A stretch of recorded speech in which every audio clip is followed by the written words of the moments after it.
बालीजात्रा रे JPM रोटारी club of Cuttack चक्षु चिकित्सालय और गवेषणा प्रतिष्ठान मागणा चक्षु परीक्षा।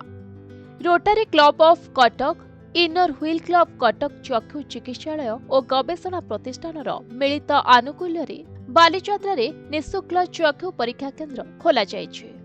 एही स्टॉल रो उद्घाटन कटक बारबाटी विधायिका सोफिया फिरदौस महोदया और चलचित्र जगतर तारका श्रीजुक्त श्रियार और मिकी करिसंते।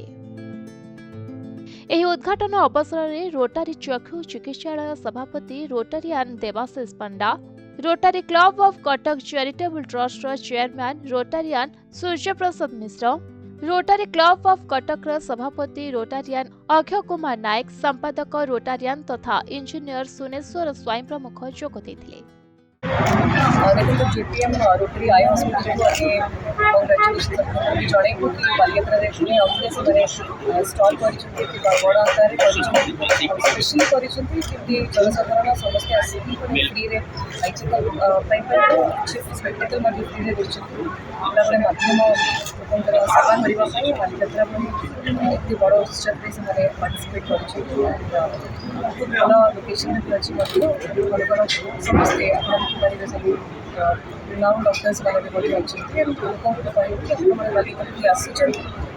फ्री आई चेकअप भी करेंगे पावर अच्छे चश्मा भी आप तेबे प्रतिदिन बालीजात्रा को आसुथिबा चक्षु रोगी मानकु उत्तम चक्षु सेवा जोगाई देबा उपरे गुरुत्वारोप करी बालीजात्रा को आसुथिबा लोकमानकु एहार सुविधा सुजोग नेबाकु अनुरोध करथिले। बालीजात्रा पड़िया को आम प्रतिवर्ष आमर ये स्टल हुए कारण ओडिशा बृहत्तर दुराचार अनुसार कहवाक गले जेपीएम अवदान अत्यंत महत्व आम और आमर टीम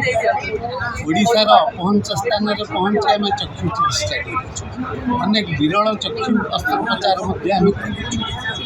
केवल ओडिशा नुहे सुदूर झारखंड आसाम नागालैंड ये सब जगह आम कैंप कर